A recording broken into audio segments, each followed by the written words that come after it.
Fantastic news, ladies and gentlemen. The dumbest man in British politics has given another interview to Trevor Phillips. So, comedy gold. That's me sorted for the weekend. I am, of course, talking about David Lammy.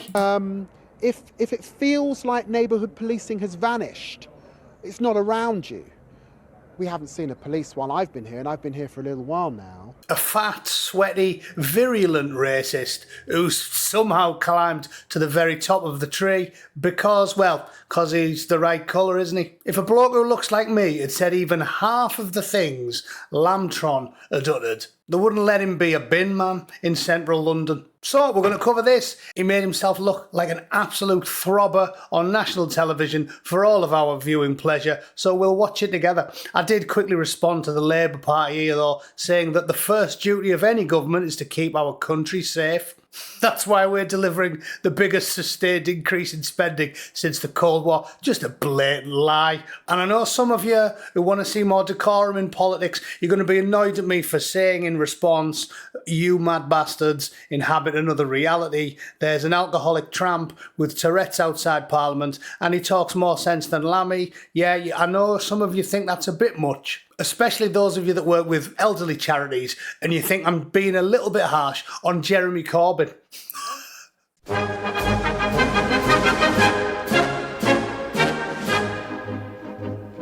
Right, I was kidding. I wasn't talking about Jezza. He is an alcoholic tramp, but I don't think he's got Tourette's syndrome. And big thanks to Steve Roberts, who brazenly stole that joke off. Right, to the interview. Now, there was actually a good little precursor to this interview when he went on LBC with Nick Ferrari. And Nick Ferrari's a bit of a fanny, but he at least put a few serious questions to him. And it was most amusing to watch his brain melt in real time, because watch his response to this when he asked him about taking the knee. And you all know what I'm talking about. We're all sick of seeing the picture of the Prime Minister and the ginger growler taking the knee for the random foreign smackhead, but refusing to do the same for Henry Novak. We're all sick of seeing that, so I won't bother showing you the image, but just watch the Lambtron's brain melt here. Some commentators are suggesting this is a take the knee for Henry Novak moment. Would you take the knee for Mr. Novak? Well, I think... Look at him. Look at his face. Answer the question, fatty. Come on, we haven't got all day. To honour what that Was family... it yes or no, Mr. Lammy? Would you take the knee for Henry Novak? I think no, because, look, I don't think that the family are asking for symbolism. They're asking for genuine common sense policing, and for them, they want to see a reduction in knife crime, and of course they're concerned about some of the policing that they saw on this occasion. So you agree, taking the knee is mere symbolism, isn't it, really? It was a bit of a charade at times. That was a moment back then when we were still in the pandemic. This is today. This is this particular incident in our country. Okay, so when the Prime Minister does it for a random foreign druggie, it's definitely not symbolism. But if you do it for Henry, then it definitely is, because this is the world we live in. When Lambtron goes on national television and says he doesn't identify as British, he identifies as Caribbean, and he wants reparations, nay, demands reparations for his people. Those were his words, not mine. He can do that, and he can simultaneously be a British patriot. But if you, or anybody who's white and working class, waves an England flag around because you love your country and you like to watch the football and drink bitter and occasionally talk about the war with your friends, you're definitely not patriotic. You're a plastic patriot because you're just doing over symbolistic flag waving and nonsense. The real way you show your patriotism for England or the UK as a whole is by talking it down, selling all your assets, giving them away, in the case of the Chagos Islands, talking neat shit about England all the time, and constantly praising your people in the Caribbean and demanding that 23-year-old bricklayers pay more taxes to blokes in Jamaica who were born in 1998. Yeah, makes loads of sense, doesn't it? Let's move on to the main event. This is the creme de la creme, AAA, premium unleaded, mind-melting hypocrisy from a fat failure a joke of a man who failed upward because he's in Britain in 2026. And if you're the right colour, you can rise to the very, very top, even if you still need to wear Velcro shoes because you've never mastered the bootlace. Look at him squirm here. Well, let me play you something. This is the Prime Minister in 2020. Can I start by expressing shock and anger at the death of George Floyd? I do hope that next time he speaks to President Trump, he will convey to him the UK's abhorrence about his response to the events. Why is it okay for Starmer, and by the way, your colleagues, Shabana Mahmood, Sadiq Khan, all to express views about a death in an American city, even before the trial took place, by the way, whilst J.D. Vance, you gets ticked off by you for commenting on a very similar tragedy here in the UK? Couple of... A lot less, really, isn't it? A lot less. It's not even in the same ballpark. J.D. Vance just put a tweet out there. That's it. Didn't do any performative photo opportunities, didn't make any grand speeches in the Houses of Parliament like the Prime Minister did. Oh, I'm sorry, Trevor owes us one because he said a name. Shabana Mahmood. Some of it was fun. Yep, you deserve that, Chabsy. You deserve that, love. Frankly, Arnold isn't twatting her hard enough. Now, answer the question, Fatty. Overwhelmingly, the response to George Floyd was horror right across the globe. I remember we were all at home during the pandemic. It was horror. But that's not the question I'm asking. No, I'm explaining the context. That's the first context. The second context, of course, is that we are in government. The J.D. Vance is in government. When you're on the backbenches or in opposition, you're free, frankly, to reflect on anything. But I think there is a distinction. It's okay for the opposition to be irresponsible. No case is exactly the same. But but here we have a family who've asked for a specific response. I think it was right for me to remind the Vice President and actually also to note the response in Parliament.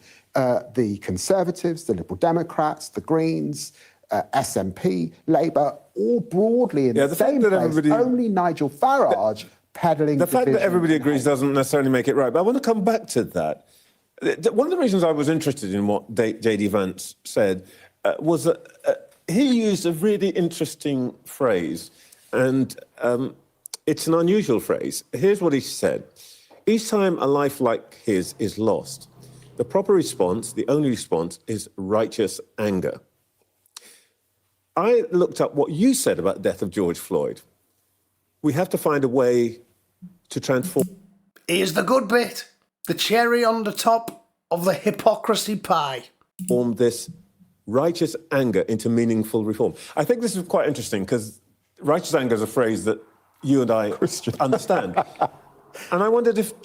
And he's laughing now. He's laughing because he knows he's cooked. J.D. Vance had actually been taking some advice from you. I do understand that phrase. And of course, a sort of deep pain and anger as a result of the death. But let me just give you an example of this. That's my point. You say that's fine, and then you tell, Mr. Farage, who's apparently now beyond the pale, for saying he didn't call for people to go and do things. He said that response that he would like to see is rage, not that different from righteous anger. Let's qualify this. Nigel Farage was speaking into the protest and the despicable acts of criminal damage and violence directed at the police in Southampton. It was not a responsible thing to do. That's the first. See, he gets more irate and more angry and can summon up more venom talking about a bloke throwing a traffic cone that didn't hit anyone than he does talking about the death of Henry Novak. The hypocrisy is off the charts. It's obvious to anyone who can watch it. His performative acting, his playing for time, the faces he pulls. It's just juvenile theatre by a loafer, a bloater who shouldn't be anywhere near the high office he's managed to talk himself into because he's got a bit of a tan. That's where we're at. The man is a joke. He said it before he said he issued his video before the demonstration. Let's not get into this Trump situation where we reverse the order of events. Trevor, there's also Trevor's pretty good at dragging them back onto the topic because they just desperately try to avoid the actual questions that he poses to them. His performance in Parliament at Prime Minister's question. Yeah, but you were attacking him before all of that. After that, My point is this: you say righteous anger is a good thing. Farage says people should feel rage because of this thing. Isn't it just a little bit selective? No, Trevor, actually, there was a lot of righteous anger after the murder of Sarah Everard. I think the government's violence against women's strategy, the violence against women's strategy... You know what, we'll stop there. It's ludicrous that he won't just hold his hands up. Even Jonathan Pye pointed this out, and he's a wet walk lefty knobhead, isn't he? That was what he said. Taking into account Vance's habit of political shit-stirring, it's not possible to convincingly deny the double standards on display here. I'd have more respect for David Lammy if he dropped the act and said, fair enough, we really effed this one up. Yeah, so there you go. That's why it's going viral. Because you have to have either severe mental illness or just be a political ideologue, completely unable to be fair-minded on any issue, to not think that Lambtron is a joke, playing a political game and chuckling away there, shaking his sweaty jowls, when talking about the death of a teenager. Because, well, we know what the because is. The teenager wasn't the right colour, was he? The Deputy Prime Minister and the Prime Minister don't value your life if you're English, because they know that if you're white working class, you have the wrong opinions. You don't agree with them and their globalist paymasters. You don't want to collapse the borders of every nation state and turn the entirety of planet Earth into one gigantic beige shithole that nobody wants to live in. I've seen the future. We've all seen it. If you've ever seen a science fiction dystopia, you've seen the future. It wouldn't even be so bad if every foreigner was from the same place. Like if every immigrant to Britain was Chinese and every immigrant to Norway was Somalian and every immigrant to Spain was Nigerian. Even that wouldn't be as bad because you could learn the lingo, learn their customs and cultures. You could sort of come to some accord and maybe rub along with each other quite well. Maybe. But we've seen the future, and that's not it.